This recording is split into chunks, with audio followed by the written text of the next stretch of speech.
बिस्मिल्लाहिर्रहमानिर्रहीम। अस्सलाम वालेकुम। अच्छा, जैसे कि लास्ट हमने शायद 2.11 तक कंप्लीट कर ली थी डिस्कशन, ठीक है।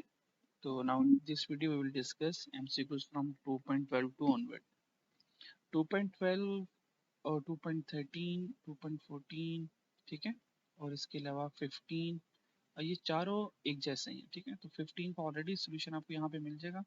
आप इस बार कोड को स्कैन करें, या तो इस वीडियो का नेम लिख लें यूट्यूब पे, चैप्टर 1 मैथ क्यूब, तो डायरेक्ट आप इस वीडियो तक पहुंच जाएंगे जहाँ पे इसका सोल्यूशन अवेलेबल होगा, ठीक है।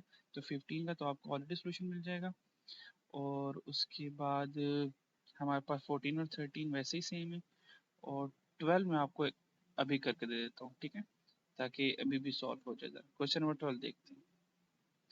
क्वेश्चन नंबर 12 में एग्जामिनर कहता है Hamid and Sajid have some amount to invest in such a way that sum of 5 times of Sajid and 3 times of Hamid investment is rupees 8 million. कहता है हामिद और साजिद ने इन्वेस्टमेंट इस तरह से की कि 5 टाइम साजिद पैसे लेकर आए और 3 टाइम हामिद पैसे लेकर आए, तो उन दोनों की इन्वेस्टमेंट 8 मिलियन हो जाए, ठीक है। और अगर इनका डिफरेंस लें 3 टाइम ऑफ साजिद का और ट्वाइस ऑफ हामिद का, तो 1 मिलियन उनकी इन्वेस्टमेंट बन जाए। Find investment of both respectively, बताएं वो दोनों ने एक्चुअल में कितने पैसे इन्वेस्ट किए। अच्छा, इस तरह के ना वर्ड न्यूमेरिकल्स आ जाए, अगर न्यूमेरिकल प्रॉब्लम्स आ जाए, वर्ड प्रॉब्लम्स आ जाए, अगर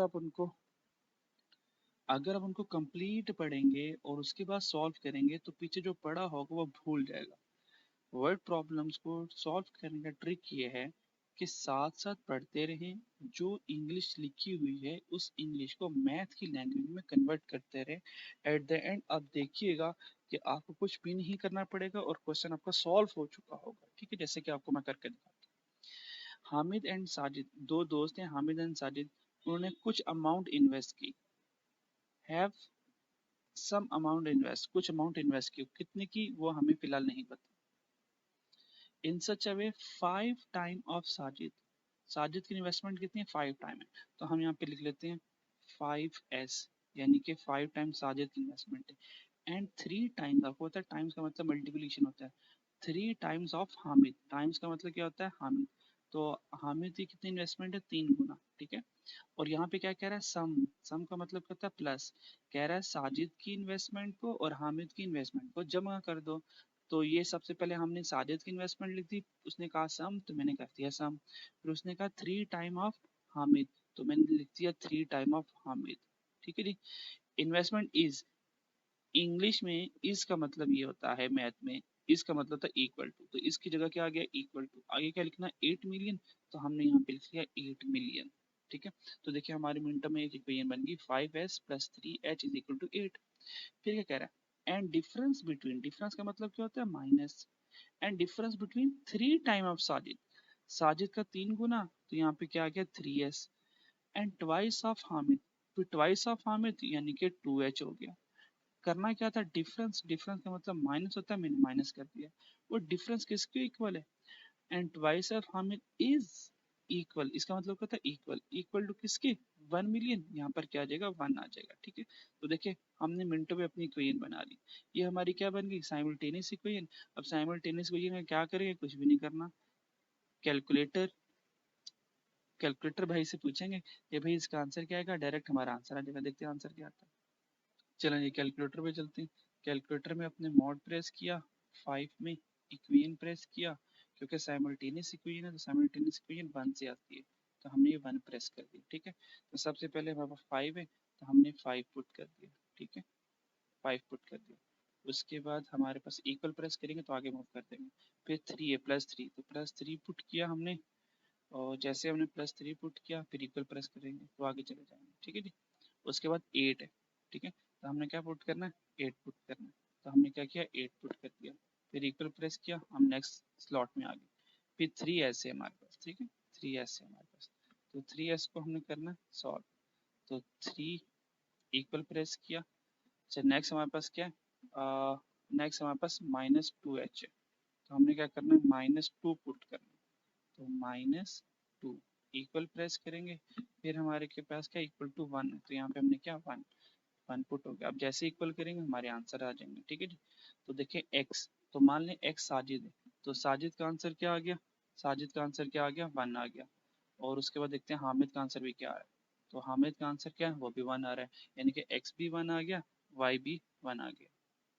तो हमने कहा साजिद का आंसर भी 1 आया था, और हामिद जो कि y है उसका आंसर भी 1 आया था, तो आंसर इज 1 मिलियन ईच, तो 1 मिलियन ईच होगा, ठीक है। तो इसी तरह से आपने 13 और 14 भी बिल्कुल इसी पैटर्न पे करना जैसे कि मैंने किया था, ठीक है। तो अगर आप चाहें तो हम मिनटों में इसकी इक्वेशन बना सकते हैं। देखें, 1 टाइम ऑफ हामिद कह रहा है, ये आ गया h, 1h। 7 time of Sajid, ठीक है, प्लस 7 टाइम ऑफ साजिद, ठीक है, is 9 million, is equal to 9 million. अब यहाँ पे वो सम नहीं भी लिख रहा, तो बाय डिफॉल्ट कुछ भी नहीं कह रहा, तो हम प्लस ही करेंगे। सेकंड इक्वेशन क्या बनेगी हमारे पास, वो कह रहा है thrice of Hamid, thrice of Hamid mean 3h, and twice of Sajid, twice of Sajid is 2s, is equal to 4 million, यहाँ पे 4 आ गया। सम कह रहा है, डिफरेंस कह रहा है, नहीं कह रहा, कुछ भी नहीं कह रहा, तो हम क्या करेंगे, प्लस करेंगे, ठीक है। इसको सॉल्व कीजिएगा, बेटा आंसर आ जाएगा। नेक्स्ट क्वेश्चन देखते हैं, 2.14 इसी तरह ही है, ठीक है। अच्छा, 2.15 भी बिल्कुल इसी तरह ही है, तो समझना है तो फिर ये वीडियो देख लीजिएगा। अब हम क्वेश्चन नंबर सॉल्व करते हैं 2.16, ठीक है। अच्छा, 2.16 ऑलरेडी मैंने सॉल्व किया हुआ यहाँ पे, तो अब वही उसी चैप्टर में, चैप्टर 1 मैथ की हम लिखिएगा यूट्यूब पे, यही सारा के सारा, ठीक है। तो या बार कोड को स्कैन कीजिएगा तो डायरेक्ट आप सोल्यूशन तक पहुंच जाएंगे, ठीक है। या मेरे यूट्यूब चैनल पे जाकर मैथ वाले चैप्टर में लिखा होगा चैप्टर 1 मैथ क्यूएम, ठीक है, इसको देख लीजिएगा तो इसके आंसर मिल जाएंगे। तो क्योंकि 16, 17, 18 तीनों के तीनों एक जैसे हैं, ठीक है, तो इसमें से मैं 18 सॉल्व कर देता हूँ आपको, ठीक है। अच्छा जी, 18 कहाँ है?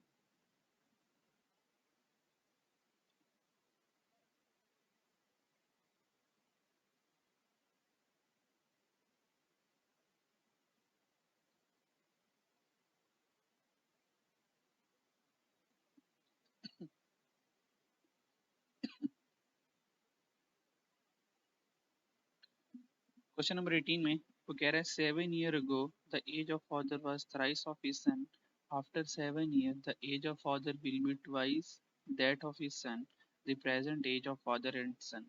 कहता है बताएं आज फादर और सन की एज क्या है। अब देखिए हमने पूरा सेंटेंस पढ़ा, तो यकीन करें बिल्कुल भी समझ नहीं है, पता नहीं क्या कह रहा है, कौन सी कहानियां सुना रहा है। अब हम इसको वन बाय वन थोड़ा थोड़ा करके पढ़ेंगे, और साथ साथ जैसे जैसे वो इंग्लिश लिख रहे हैं वैसे वैसे उसको हम मैथ की क्रिया में कन्वर्ट करते जाएंगे, ठीक है।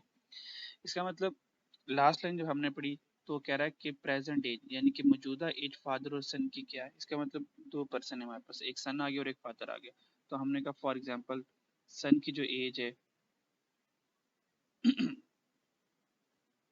सन की जो एज है हमने कहा वो एक्स है, और जो फादर है, फादर की जो एज है वो हमने क्या ज्यूम करें वाई है, ठीक है। तो सन की एज को एक्स कह देते हैं, फादर की एज को वाई कह देते हैं। अब पढ़ते हैं फर्स्ट। अच्छा जी, तो सन की एज हमारे पास एक्स आ गई, फादर की वाई आ गई। अब पढ़ते हैं 7 years ago, 7 years ago का मीन 7 साल पहले यानी कि आज से 7 साल पहले कह रहे हैं the age of father was thrice of his son. आज से 7 साल पहले जो फादर की एज है वो अपने बच्चे से 3 गुना ज्यादा थी। तो सबसे पहले चलते हैं आज से 7 साल पहले, तो ये हमारे पास सन की एज और फादर की एज जो है ये हमारे पास प्रेजेंट एज, ठीक है जी। हमने कहा ये प्रेजेंट एज है। अगर आज से 7 साल पहले चले, ये देखें यहाँ पर आ गया सन आ गया, ठीक है, और यहाँ पे फादर आ गया, ठीक है। सन की एज आज एक्स है, 7 साल पहले क्या होगा, 7 साल पहले जाना है, तो देखें x-7 कर दो, ये सन की एज आ गई 7 साल पहले। फादर भी 7 साल पहले क्या होंगे, वो y-7, उनकी प्रेजेंट एज y है, -7 क्या, तो सन भी 7 साल पहले आ गया, y भी, फादर भी 7 साल पहले आ गया।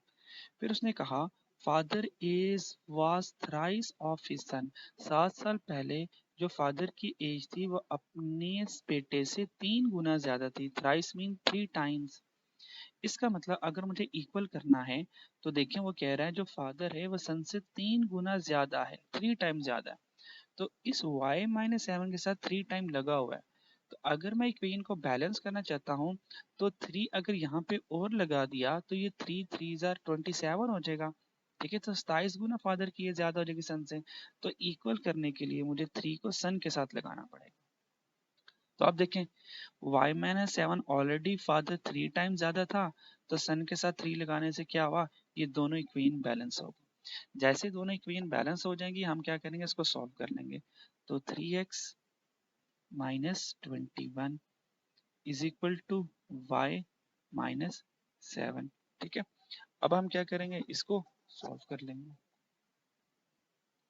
सॉल्व करने के लिए हम क्या करेंगे, 3x प्लस वाई इधर आके हो जाएगा minus y is equal to -27 -21, जब इधर आके +21 में कन्वर्ट होगा तो आंसर आ जाएगा -7 प्लस 21, वो आ जाएगा +14। तो हमारे पास आ जाएगा +14। तो देखिए यहाँ से हमने एक इक्वेशन बना ली, एक हमने लीनियर इक्वेशन बना ली, इक्वेशन 1 कह देते हैं। ठीक है जी,